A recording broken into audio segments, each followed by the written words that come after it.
Welcome back, everybody. For many people, the start of a new year can signify a new beginning or even a new commitment to improving their lives. But it also comes at a time of the year when feelings of anxiety and depression are high for some.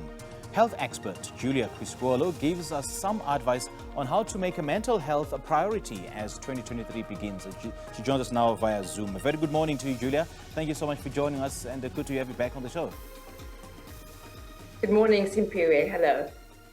How do we take better care of our mental well-being in the new year? Well, if you look at mental well-being, what actually does that mean? And when you have a look at that, it actually encompasses your psychological well-being. It's also your emotional well-being and your social well-being. And we've also heard the saying, healthy body, healthy mind. Yeah. So I would like to include your physical well-being as well. Because if you feel physically well and strong, then your mental well-being can rest on something really good. So we need to look at all those arenas of our life in order to cultivate mental well-being. So for example, if you look at the physical, we've just learned from Juanita all about healthy eating, healthy lifestyle. All of that is important to help promote mental well-being.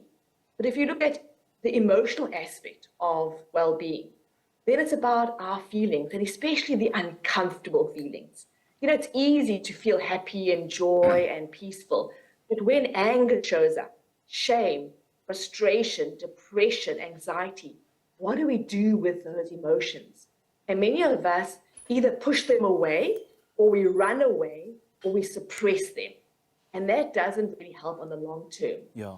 And so it's to recognize that emotions are actually, they bring messages for us. Like say, for example, if I'm feeling depressed and in a slump, okay, so what is the message of my depression? Maybe it's trying to tell me that whatever's happening now is not working for me anymore. And maybe there's a change needed, or that maybe if I'm feeling anxious, I need to look at something in my life. Instead of running away or pushing it away, I need to actually turn around and face this perceived monster that I feel is chasing me, to actually look at it. And then on a social level, social well-being that promotes mental well-being, it's about connection. It's about meaningful relationship. We are all human beings. We all have the basic needs of being seen, being heard, being validated, feeling that we belong, that we're accepted.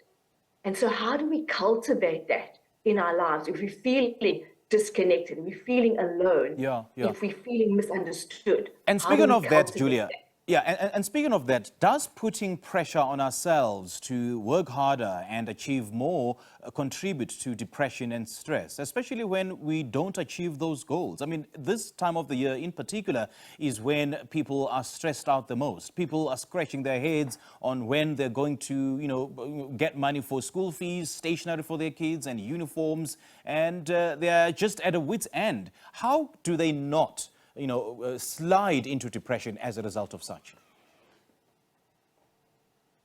Yes, I think it's a very real picture that you painted, Simpiwe. And I know for sure from my own experience and also the people that I've coached, is to actually do the opposite of getting, anxious and wound up, is to actually relax and recognize that there is a solution in this scenario, this life situation that I'm in.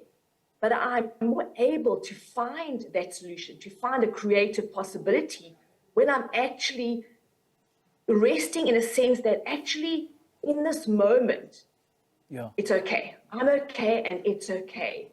And the more that I can actually just open to possibilities from a place of being okay with what is, then there's more creative solutions that could come in.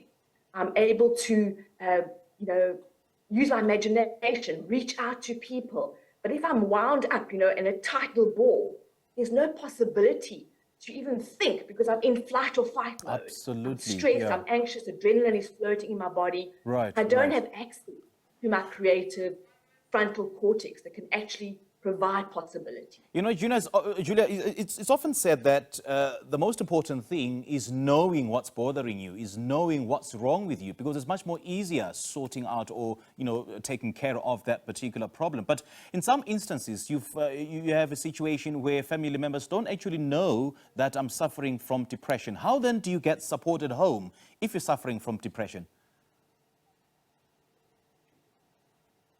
Yes. Sometimes we aren't even aware of it, but we do know that something's off. We know that we are not our usual self. We can sense that there's something different about this person, that they're struggling. And I think the first thing is to have compassion, to recognize, I see you today. I can see that you're struggling to get out of bed in this morning, that you are sad.